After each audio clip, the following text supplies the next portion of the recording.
Ar gyfer triongl cyffredinol efo onglau A fawr, B fawr, C fawr ac ochrau A fach, B fach, C fach, mae'n bosib defnyddio y fformula ganlynol i gyfrifo arwynebedd y triongl.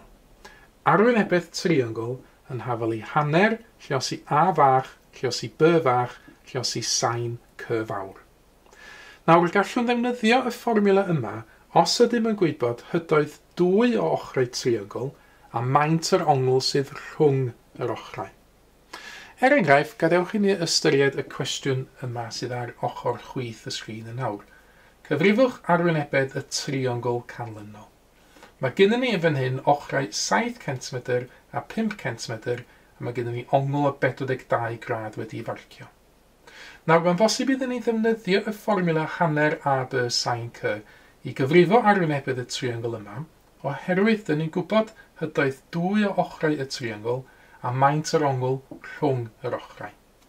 Felly, fyddai gychwyn ateb y cwestiwn yma drwy sgwennu y fformula ar gyfer arwynebedd triongl. Mae'n mynd i fod yn hafalu hanner A, B, sin C. Nawr, C fawr ydy'r ongl 42 grad sydd wedi cael ei farcio. A fach ydy'r ochr gyferbyn yr ongl A fawr, a B fach ydy'r ochr gyferbyn yr ongl B fawr. Ac felly drwy amnewid i fewn i'r fformula yma, dyn ni'n cael hanner lluosi fo A fach yn gyntaf, sydd yn 5, lluosi fo B fach wedyn, sydd yn 7, a wedyn lluosi fo sain C fawr, sydd yn sain 42 grad. Nawr, estyn cyfrifiannau allan nesaf i gael cyfrifo gwerth hwn. Fe dy reid y hanner i fewn fel ffracsiwn, 1 dros 2. Symud y draws, lluosi fo 5, lluosi fo 7, lluosi fo sain 42 grad. Dyma ni'r ateb yn llawn. Os dwi'n dewis talgrynu i ddailedegol, 11.71 yw'r ateb. A gan fod yr ochrau fan hyn mewn centimetr, mae'r arwynebedd am fod mewn centimetr sgwar. Felly 11.71 centimetr sgwar yn gywir i ddailedegol. Dyma ni enghraifft arall ar y dde fan hyn. Eto, cwestiwn yn gofyn iddyn ni gyfrifo arwynebedd y triongl, a dwi yn gallu defnyddio y fformula hanner A, B, sin C unwaith eto i gyfrifo'r arwynebedd oherwydd mae gennym fi dwy o ochrau y triongl a hefyd yr ongl rhwng yr ochrau. Felly, fyddai gychwyn eto drwy sgwennu allan y fformula arwynebedd triongl ydy hanner A, B, sin C. Nawr, mae yna broblem fach yn fan hyn. Dydy'r labeli ar y triongl yma ddim cweit yn ffitio y fformula.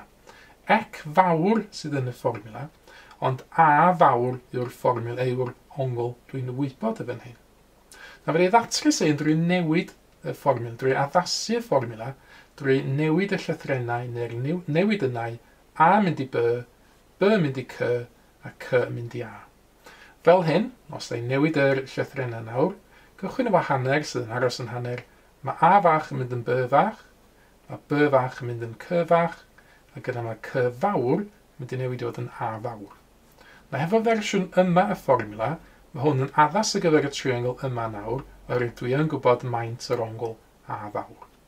Ac felly am newid i fewn, na i gychwyn efo hanner, lluosi efo B fach, na mae B fach gyferbyn yr ongl B fawr, felly 7.2. Lluosi efo C fach, sydd gyferbyn yr ongl C fawr, dyma fo fan hyn, lluosi efo 8, ac yna mae A fawr yn mynd i fod yn 37 grad. Eto, estyn y cyfrifiannau allan i gyfrifo yr atab i hwn. Nawr tro hyn, efallai lle reid y ffracsiwn hanner, na i gofio bod hanner hefyd yn gallu cael ei sgwennu fel 10.5, felly hanner fel 10.5, lluosi efo 7.2, lluosi efo 8, lluosi efo sain 37 grad, dyma fo'r ateb yn llawn, ac os dwi'n talgrynu i ddailedegol 17.33, a gan fod yr ochrau yn mewn metr, mae'r ateb yn fod mewn metr sgwar. Felly 17.33 metr sgwar yn gywir i ddailedegol.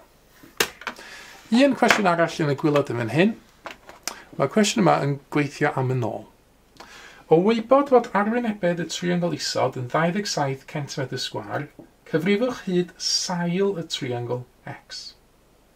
Nawr, beth sydd gen i fan hyn ydy'r ongl 128 grad, a mae'r ongl yna rhwng dwy ochr Un ohonyn nhw dwi'n gwybod, 9 centimetr, ac un ohonyn nhw dwi angen I ffeindio. Felly eto, mae'n addas iddo fi ddefnyddio y fformula ar gyfer arwynebedd triongl, dwi wedi bod yn ei ddefnyddio yn y fideo yma, sydd yn hafal I hanner AB sin C. Gyda llaw, hwn yw'r fersiwn sydd yn ymddangos ar dudalen 2 papur arholiad Tygau. Ond fel cwestiwn Burgins, dydy'r fformula yma ddim cweit yn addas ar gyfer y triongl yma, oherwydd ec fawr sydd yn y fformula, ond b fawr dwi'n gwybod yn hyn. B fawr yn 128 gradd. Ond eto wedi ddelio fo hynna drwy gylchu o amgylch y cylch yma, a mynd I b yn mynd I c yn mynd yn ôl I a. Tro hyn, dwi angen mynd o amgylch y cylch 2 waith mwyn newid y c fawr I fod yn b fawr. Hynny ydy, os dwi'n cychwyn yn c ac yn mynd o amgylch 1 waith, 2 waith, dyna sydd dwi'n newid y c I fod yn b. Ac felly, dwi angen gwneud hynny efo'r llythrennau eraill hefyd. A yn mynd I b yn mynd I c, a b yn mynd I c yn mynd I a. Felly hanner ca sin b ydy arwynebedd triongl. Ond yn yr achos yma, dyn ni'n gwybod beth yw arwynebedd y triongl, mae o'n 27 cm sgwar. Ac felly 27 sydd yn hafal I hanner ca sin b.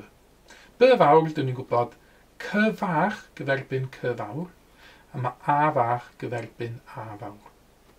Felly mae 27 yn dod yn hafal I hanner, lluosi c fach sydd yn 9, lluosi a fach sydd yn x, dyna dwi eisiau ffeindio, lluosi fy sin b fawr sydd yn sin 128 gradd. A sylwch yn fan hyn dwi bod yn ofalus efo'n ysgrifen, gwneud yn siŵr o fi'n gallu deud y gwahaniaeth rhwng y symbol lluosi yn fan hyn a'r llythyren x yn fan yma. Nawr I ddatrys yr hafaliad yma, yn cam gyntaf fi ddwblu pob ochr, neith hynny cael gwared o'r ffracsiwn hanner i fan hyn. Felly 27 lluosi 2, mae hynny'n mynd yn hafal I 9 lluosi fy x, lluosi fy sin 128 gradd. Mae ei ddwblu 27 yn ymhen, mae hynna'n 54. 54 felly yn hafal I 9 lluosi fy x, lluosi fy sin 128 gradd. I ddatrys yr hafaliad I ffeindio x, be dwi angen ei nesaf I rannu bob ochr efo 9 a hefyd rhannu fo sin 128 gradd. Felly os na I gychwyn efo 54, ac os na I rannu fo 9, a hefyd os na I rannu efo sin 128 ar yr un adag, dyma fo'r ffracsiwn dwi'n ei gael. Ac felly dyma dwi angen deipio nesaf ar gyfrifiannell I weithio allan yr atab. X felly, os na I estyn y cyfrifiannell allan, unwaith eto. Tro hyn, dwi angen cychwyn efo bottom fraction, 54 ar dop y ffracsiwn, 9 lluosi sin 128 ar y gwylod. Yr ateb yn hyn yn llawn ar sgrin y cyfrifiannell. I ddau ledegol yn dod yn 7.61 a mae hwn yn mynd I fod mewn centimetr, oherwydd mae'r ochra yn hyn mewn centimetr ar arwynebedd mewn centimetr sgwar. Felly I ddau ledegol, dyn ni wedi cyfrifo x fel 7.61 centimetr. Cyfle nawr ydych chi rei cynnig ar y math yma o gwestiwn. Mae yna 2 gwestiwn newydd wedi ymddangos ar y sgrin. Estynwch papur, pensil a cyfrifiannell allan I rei cynnig yr rhain efallai, cyn cymharu eich atab chi yn erbyn yr atab cywir sydd erbyn nawr yn cael ei ddangos ar y sgrin. Mae mwy o fideos adolygu ar gael ar ein sianel YouTube Adolygu Mathemateg. Am y newyddion diweddaraf neu holi cwestiwn, dilynwch ein cyfrif trydar @mathemateg. Neu ewch i'n gwefan www.mathemateg.com am fwy o adnoddau adolygu.